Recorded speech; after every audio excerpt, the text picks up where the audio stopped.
want to give a shout out to Sigma Kappa sorority. I think there were about 100 young women who came out to hear me speak a couple weeks ago.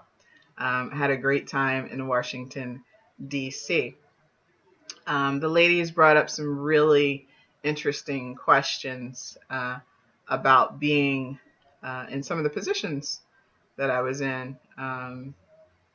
The question was raised whether or not I was the only woman. And I had never really thought about it before, but in many cases, yes, I was the only woman, and I was the only minority, and I was the only minority woman. So we'll discuss those things at a later time. But I recently just came back from a music and fashion show.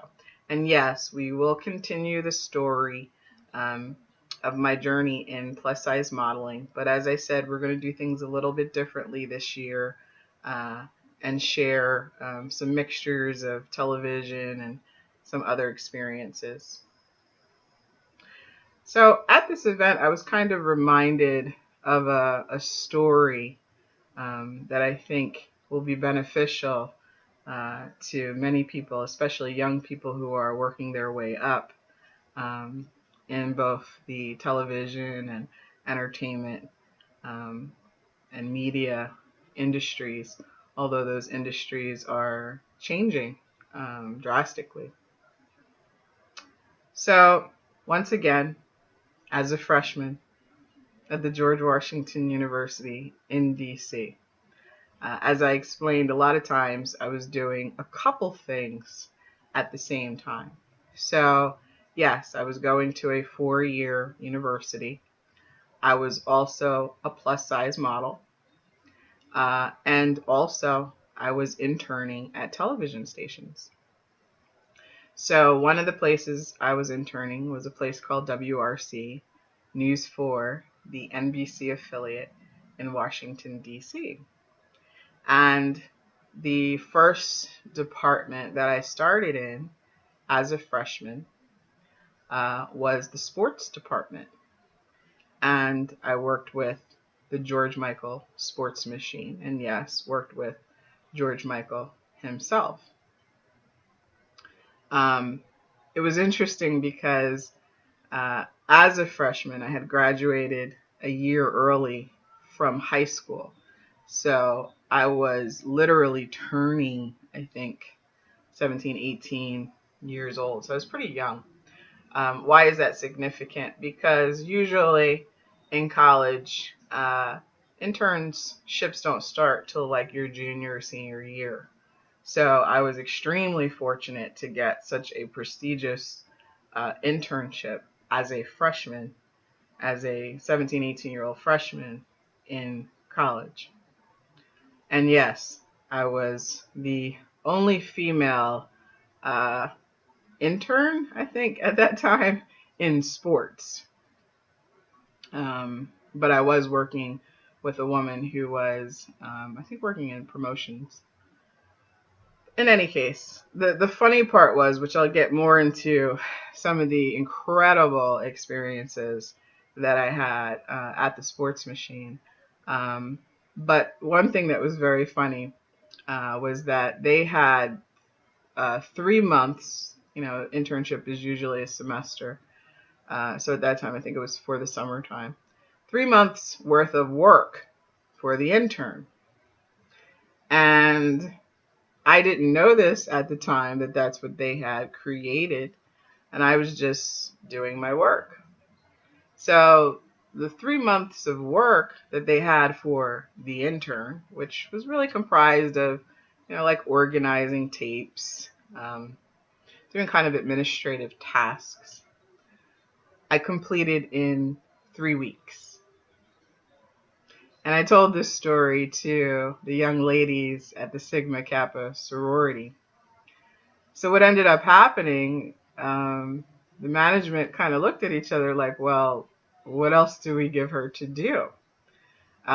So that's how I was even more blessed to be able to actually participate and learn and basically start learning about being a producer, actually going out on shows, working with reporters, working with production, understanding how to what they call cut tape, what was important in sports, and also specifically why the top rated sports syndicated production show was top rated. So my internship quickly went more away from administrative tasks to the real deal, Holyfield, who I also met on this internship. So in any case, from my work in working so hard in sports, eventually I was moved to the newsroom coming into my sophomore year. And at the conclusion, which I'll talk more about all the experiences that a lot of people have asked, but coming to the conclusion of the news internship at NBC. Now this is where your youth kind of plays a part, because I went to college thinking you get a job right after your internship. It's not always the case. So when I went to the station to ask, they said, you're young. You should spread your wings, learn about different industries in television, in entertainment, in news, and then come back and see if you still want to work here specifically. So I took their advice.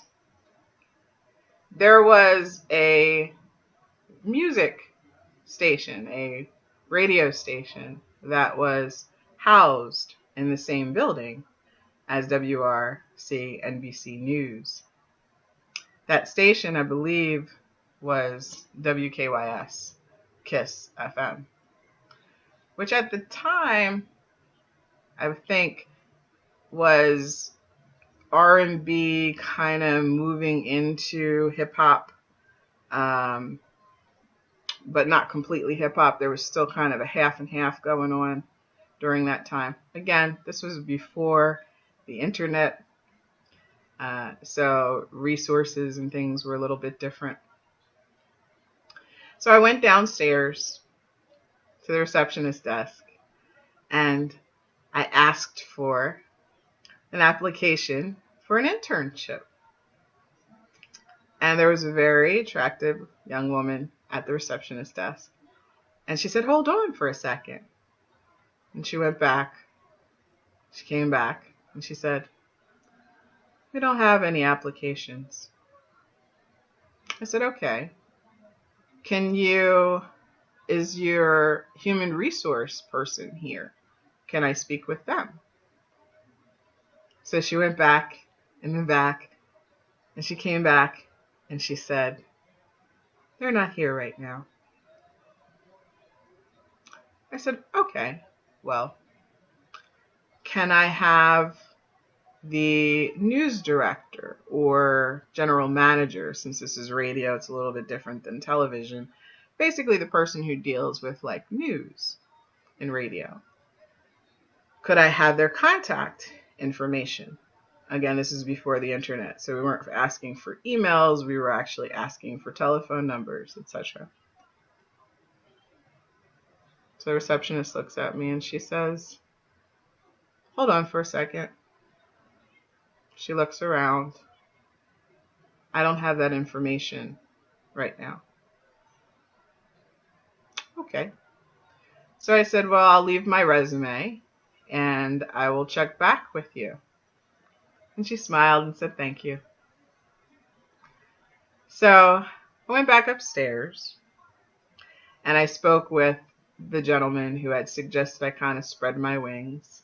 And I kind of told him about my experience in trying to get an internship downstairs. And they said, "We know who the news director is and the general manager downstairs. Hold on for a second. Let me give them a call." So they actually contacted the news director and general manager, and they said, we're going to give you a recommendation so that you can at least speak to them about an internship. Speeding up to about 6-7 years later, I'm working at HBO. And I'll get a little bit more into that part of the journey as well. And one of the women who became a big sister to me was a woman who came a little bit after I had started working at HBO. And she came out of the music industry. This was the time, which is so ironic to the event that I just came from, where the music industry was slowly changing, not necessarily for the better. But this woman had a wealth of information and knowledge. She was a promotional person. So she explained to me how the industry worked, how the music industry worked, how promotions, how marketing and things worked.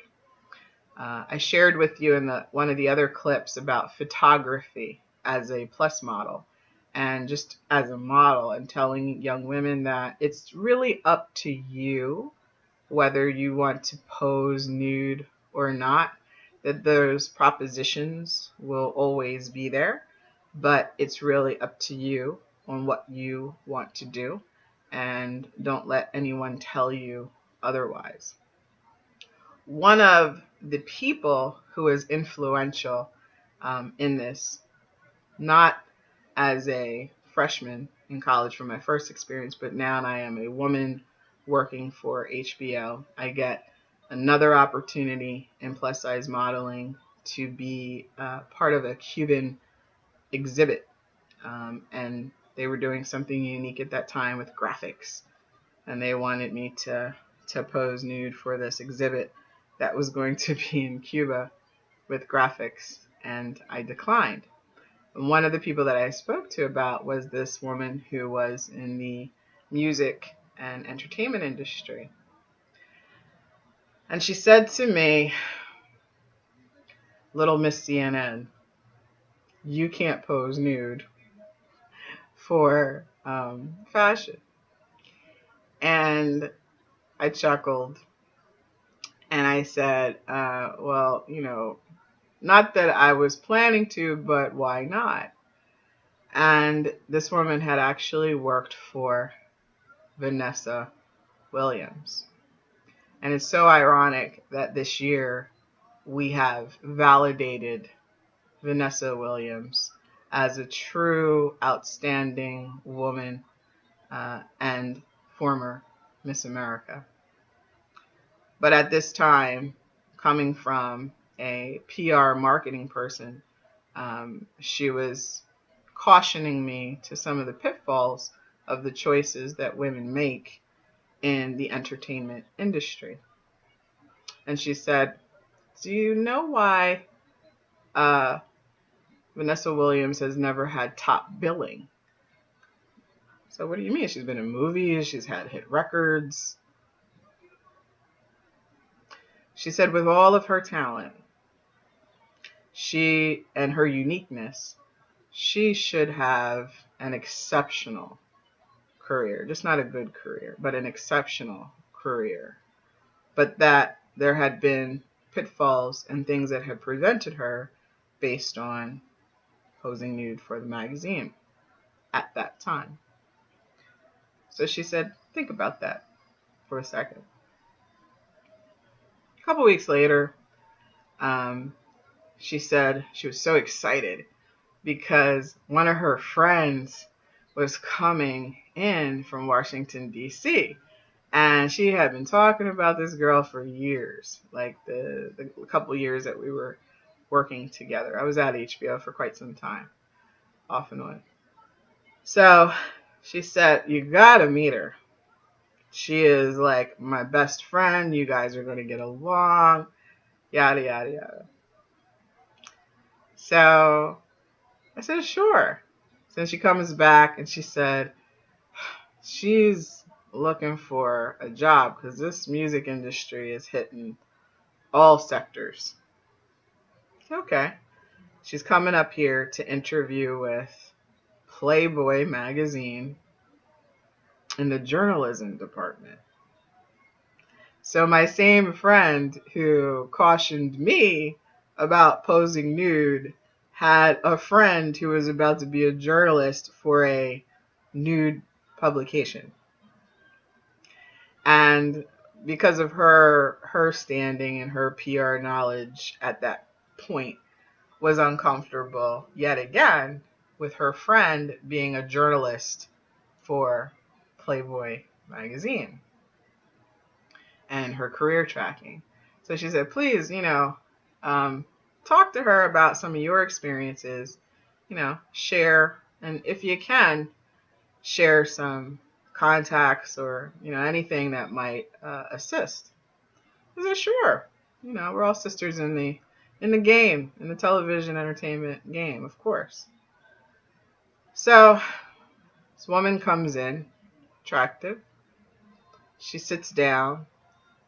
She starts telling me her story, and she starts talking about Washington, D.C. And I said to her, do you remember a young intern who came to the office for an internship application, and you went in the back and you said there weren't any more applications? And then the intern asked you for the human resource manager, and you went in the back and you said the human resource manager wasn't in. And then the young intern asked you if they could have the contact for the news director or general manager so they could follow up on their resume. Do you remember that? All of a sudden, her eyes widened. And then she started crying. And shaking her head. And my friend and I looked at us, and she didn't know what was going on. And she said, oh my God, that was you? And I said, yes. And she said, she says, you just don't know what was going on. You don't know what they were doing to me at that time. And we had an incredible purging moment. And we had an incredible talk about television and entertainment and music and just everything that day.